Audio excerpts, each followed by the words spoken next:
Okay, so you want to own a car dealership, buy some land, put up a shiny building, park a few hundred cars on it, and watch people hand you money. That's the picture in your head. Local car dealer, richest guy in town, drives whatever he wants, retires at 50. Here's the problem. Almost none of that is how this business actually works. Let's start with the illusion, because the illusion is doing a lot of work here. Across the country, there are roughly 17,000 franchised new car dealers. Between them, they move more than 16 million vehicles a year, and the total sales figure for that industry crosses $1.3 trillion. On top of that, dealers write more than 276 million repair orders a year, and the service and parts side alone brings in over $164 billion, big numbers. The kind of numbers that make a normal person think, I want in, but here's the part nobody tells you. Despite moving over $1 trillion a year in cars, the average dealership keeps somewhere between 1% and 2.5% of that as actual profit. Not 7%, not 15%. 1 to 2.5. Sell a car for $10,000, and if everything goes right, the dealership might clear somewhere between $100 and $250 once every single cost is accounted for. So how does an industry with margins that thin produce some of the richest people in every American town? That's the entire question this video is going to answer. And the answer has almost nothing to do with the cars themselves. Let's start with what you're actually buying into. There are 3 doors you can walk through: mainstream franchise, luxury franchise, or independent used car lot. Each one is a completely different business wearing the same sign out front. A mainstream franchise, something like Ford or Toyota or Chevrolet, runs on volume. Low margin per car, but the manufacturer throws national advertising, brand recognition, and subsidized financing behind you. In exchange, you answer to the manufacturer on almost everything. Facility design, mandatory renovations, inventory you're told you'll receive whether you asked for it or not. Luxury franchises flip the equation. Fewer cars move through the lot, but each one carries a much fatter margin, and the buyers aren't nearly as rattled by a bad month in the economy. The luxury segment is also expected to keep growing at somewhere between 8 and 14% a year, driven by a simple fact. The number of wealthy people in the world keeps climbing. The catch is the buy-in. Building a facility that meets luxury manufacturer standards costs dramatically more than a standard showroom. Then there's the independent used car lot. No manufacturer looking over your shoulder, no mandated renovations, no allocation politics. Just you, a fence, and a wholesale auction account. It's the cheapest way into the business by far. It's also the weakest. Independent lots don't get a warranty repair department, which we'll get to later, because that department turns out to be where a huge amount of the real money hides. They also have to arrange their own inventory financing, usually at worse rates than a franchise dealer gets, and they average around $1,500 profit per vehicle sold, compared to roughly $2,000 for a franchise dealer. So already, before you've spent a single dollar, the shape of the business is telling you something. The franchise model, expensive and restrictive as it is, wins over time. It's the only version of this business built to survive a bad year, because it stacks 3 separate profit engines on top of each other instead of relying on one. Now let's talk about what it actually costs to get through the front door. This is where the fantasy usually dies. A standard franchise dealership requires somewhere between $5 million and over $10 million just to open the doors. Not to get rich, just to open. It starts with the franchise fee itself, the check you write directly to the manufacturer for the right to sell their badge. For a brand like Ford, that fee can be as low as $30,000. For a premium import brand, it can run past $500,000. Then comes the land. A modern dealership needs somewhere between 4 and 8 acres, enough room for the showroom, the service bays, and enough parking to store the enormous rolling inventory a dealer is required to carry. Depending on how you build, a pre-engineered metal structure runs somewhere between $120 and $150 per square foot. A concrete tilt-up build, the kind manufacturers often require for luxury brands, runs between $250 and $450 per square foot, and manufacturers don't just want a building, they want proof you can survive one. Most mainstream brands require somewhere between $500,000 and $1 million in pure liquid capital sitting untouched, plus a total net worth somewhere between $2 million and $4 million. This isn't a suggestion. If you don't clear that bar, you don't get the franchise, no matter how much you want it. Add licensing, legal fees, and state bonding, somewhere between $25,000 and $100,000. Add technology, the dealer management software and diagnostic systems every modern dealership runs on, another $75,000 to $250,000. And that's before you've bought a single car to put on the lot, Which brings us to the part where the real money starts moving. Inventory. New cars don't work the way you'd expect. You don't call up the manufacturer and order what you think will sell. Manufacturers control the flow of new inventory through a system called turn and earn. The dealers who sell fast get rewarded with more of the best cars next cycle. The dealers who sell slowly get starved. It's a compounding cycle. The strong dealers get stronger, and the weak ones get stuck moving whatever's left over. Manufacturers also hold back somewhere between 10 and 15% of total production purely at their own discretion to reward performance or push dealers into facility upgrades they might not want to make. It's less a supply chain and more a political hierarchy with cars as the currency. Used cars are a different game entirely, sourced through trade-ins, lease returns, and wholesale auctions with names like Mannheim and Odessa aggregating hundreds of thousands of cars a week, open only to licensed dealers. But bidding at these auctions moves fast. A car can be bid on and sold in under a minute, and every purchase adds buyer's premiums running from $100 to $500, plus transportation costs that can run as high as $2,200 depending on distance. By the time you've paid the hammer price, the fees, the transport, and the reconditioning, that great deal you found at auction might only leave you a net margin of 5 to 6% once it's sitting on your lot with a price sticker on the window. None of this is paid in cash, by the way. Almost the entire inventory sitting on a dealership lot is financed through something called floor plan financing, a revolving credit line where a bank or the manufacturer's own lending arm fronts somewhere between 95 and 100% of the cost for a new vehicle and 75 to 90% for a used one. The dealer holds the metal, the lender holds the risk, and the moment a car sells, the loan on that specific car gets paid off immediately. Here's the trap most first-time owners walk straight into. That inventory sitting on the lot isn't neutral. It's bleeding money every single day it doesn't sell. Floor plan interest is typically priced at the benchmark lending rate, plus somewhere between 2 and 4 percentage points. When interest rates climb, and they climb whether you want them to or not, the cost of simply holding cars on your lot climbs with it. Add insurance, lot maintenance, and straight depreciation, and industry estimates put the daily holding cost of a single vehicle somewhere between $40 and $85 per car, per day. Now scale that. If you're sitting on 100 vehicles and your average turn time slips by just 10 days because of a slow month, that's an extra $40,000 to $85,000 gone in a single month for nothing.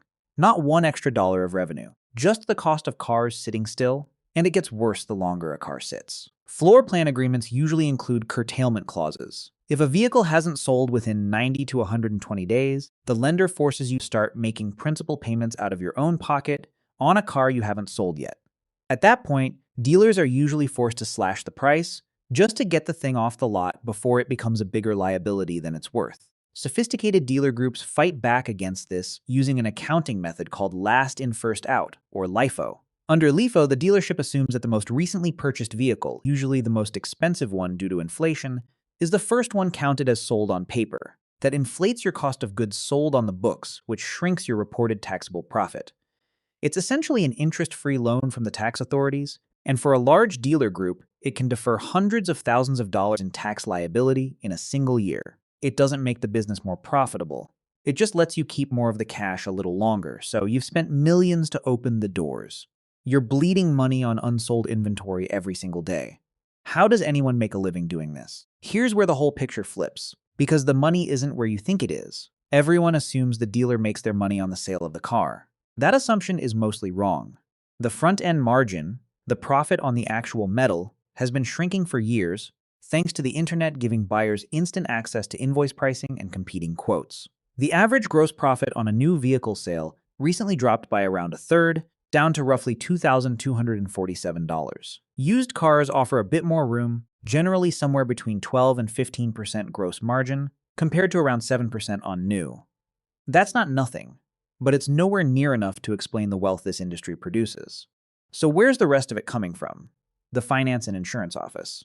The room you sit in after you've already agreed to buy the car, the one that feels like paperwork. That room generates close to 37% of a dealership's entire gross profit. Here's the mechanism. When you finance a car, the dealership isn't just connecting you to a bank. The bank offers the dealer a wholesale interest rate, called the buy rate. The dealer is then legally allowed to mark that rate up before presenting it to you. A 5% buy rate might show up on your paperwork as 7%. The dealership pockets the spread. It's called dealer reserve. and it's pure profit generated from nothing but a few percentage points on your loan. Then there's the extended warranty, technically called a vehicle service contract, and the gap insurance that covers the gap between what you owe and what the car is worth if it's totaled. These products carry brutal markups. A warranty that costs the dealership around $1,000 wholesale might be sold to you for $2,500 to $3,500, a markup of 50 to 200%. Well-run finance departments manage to attach one of these warranties to as many as 84% of all deals. That's not a rounding error. That's a second business running quietly inside the first one.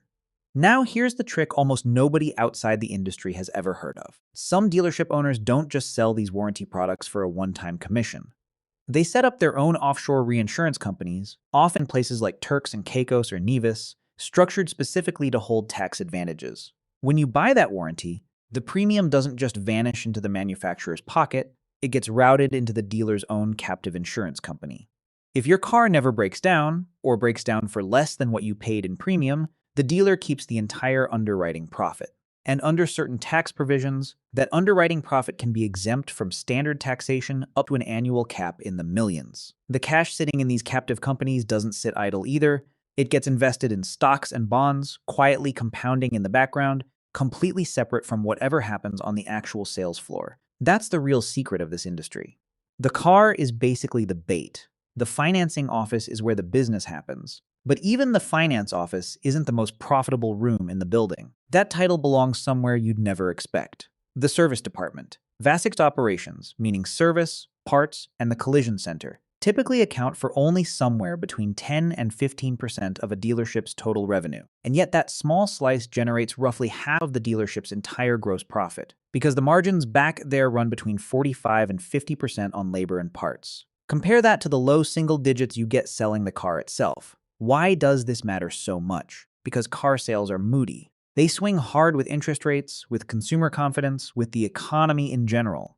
But cars need oil changes and brake jobs regardless of what the stock market is doing. Fixed operations is the department that doesn't panic during a recession. There's a specific number dealership owners obsess over here, called the service absorption rate. It measures what percentage of the dealership's entire fixed overhead, rent, utilities, taxes, administrative salaries, gets covered purely by the profit generated in parts and service. The industry sets a target of 115% absorption. Once you hit 100%, every single car sold on the showroom floor afterward becomes pure, unencumbered profit because the building's actual costs are already covered by the service bay. Most dealerships only manage somewhere between 64 and 69%. The ones that push past 100 are the ones quietly getting rich no matter what happened to car sales that month, and the labor structure behind that service bay is stranger than you'd expect. Technicians aren't paid by the hour they physically work. They're paid flat rate, meaning every job has a preset number of hours attached to it, regardless of how long it actually takes. If a brake job is booked at 3 hours, the technician earns 3 hours of pay whether they finish in 1 hour or 5. A skilled technician can bill 60 or 70 hours of labor inside a normal 40-hour week. For the dealership, this eliminates the risk of a slow mechanic costing them money. Labor cost is tied directly to work completed, not time on the clock. For the technician, it means good months are very good, and slow months can be brutal, with real burnout among younger apprentices who haven't built up speed yet. Now let's talk about what it costs to keep this entire operation running day to day, because the overhead here is relentless. Sales staff mostly work on commission, usually somewhere between 20 and 30% of the front-end profit on a given car. But before that commission gets calculated, the dealership takes a cut off the top called a PAC, an arbitrary internal number, say $500 or $800, deducted from the car's profit before the salesperson's percentage is even calculated. Sell a car with $2,000 of gross profit, apply a $600 PAC, and the salesperson's 25% commission only applies to the remaining $1,400. It's a quiet mechanism that guarantees the house always skims something first. When a deal is too thin to generate a real commission, the salesperson gets what's called a flat guaranteed payout, usually somewhere between $100 and $250, just so they don't walk away with nothing. Then there's the software. Every dealership runs on something called a dealer management system, handling everything from inventory to repair orders to financing paperwork. This market is essentially controlled by two legacy companies. Because switching systems is so disruptive, these providers can charge almost whatever they want. Base monthly fees typically run somewhere between $3,500 and $9,500, and integration fees for connecting outside marketing or customer software can exceed $32,000 a year. It's a quiet, unavoidable tax that every dealership pays just to keep functioning. Now let's talk about the price on the windshield, because it's not really the price. You negotiate against something called the manufacturer's suggested retail price, working your way down toward what you think is the dealer's actual cost, the invoice price. Except the invoice price is inflated on purpose by the manufacturer, usually by 1 to 3% of the sticker price. The dealer pays that inflated number using their floor plan credit. Then, after the car is sold, the manufacturer quietly refunds that 1 to 3% back to the dealer in a check called dealer holdback. Picture a $50,000 car with a 3% holdback. The dealer can sell that car at exact invoice price, look you dead in the eye, and still walk away with $1,500 in guaranteed profit you never saw on any piece of paper. You think you won the negotiation. The dealership already built the win into the math before you sat down. Then there's the documentation fee, the charge that supposedly covers the paperwork required to process your purchase. In heavily regulated states like California, that fee is capped at $85. In deregulated states like Florida, the average doc fee runs past $1,100. Same paperwork, same printer. Wildly different profit, depending entirely on which state drew the line. And once you're actually negotiating, the dealership uses a tool specifically built to keep you from doing math in your head. It's called the 4 square, split into 4 boxes. Your trade-in value, the purchase price, your down payment, and your monthly payment. Most buyers fixate entirely on that 4th box, the monthly number, because that's the one that hits their budget directly. The salesperson knows this and uses it. Want a higher trade-in value? Sure, but the loan term quietly stretches from 60 months to 72 or 84. Your monthly payment stays where you wanted it. The total interest you'll pay over the life of the loan climbs dramatically, and the dealership's margin stays fully protected. By tangling all 4 numbers together at once, almost nobody in that chair manages to optimize even a single one of them. Financing itself is close to being its own separate business hiding inside the dealership. Between the marked up interest rate, the warranty sales, and the reinsurance structures we already talked about, the finance office frequently earns the dealership more money than the actual sale of the car. And when a dealer group grows large enough, multiple stores, multiple brands, that reinsurance pool scales with it, feeding a captive insurance operation that can eventually generate more compounding wealth than the physical showrooms combined. None of this means the business is safe. It's leveraged from top to bottom, and leverage cuts in both directions, because almost the entire inventory on the lot is financed. An increase in interest rates doesn't just make cars more expensive for your customers, it directly increases what you're paying every single day just to hold your own inventory. Higher rates slow down buyers at the exact same moment they're raising your own carrying costs. It's a squeeze from both sides at once. Manufacturers can also blow up your business model with a single decision. In 2022, Ford told its dealer network that if they wanted to keep selling the company's electric vehicles, they'd need to personally invest somewhere between $500,000 and $1.2 million installing fast chargers and completing specialized training. Dealers pushed back hard, lawsuits were filed in at least 6 states, and consumer demand for electric vehicles came in far weaker than projected. By the middle of 2024, Ford scrapped the entire program and let every dealer sell EVs without the mandate. The dealers who'd already spent the money didn't get it back. There's also a constant undercurrent of regulatory risk. Rules requiring visible warranty disclosures on used cars, strict cybersecurity requirements to protect customer financial data, and lending laws that can turn a discriminatory rate markup or a hidden finance charge into a 6-figure fine and a lawsuit. None of these risks are exotic. They're the ordinary cost of operating a heavily leveraged, heavily regulated business. So how do experienced owners protect themselves against all of this? They stop owning one dealership and start owning several. A multi-store group can share one accounting office, one HR department, one customer service center, across every location, cutting overhead that a single store owner has to absorb alone. It gives them leverage to negotiate the software fees down. And critically, it diversifies risk. If one manufacturer has a terrible year, the group's other brands can carry the weight.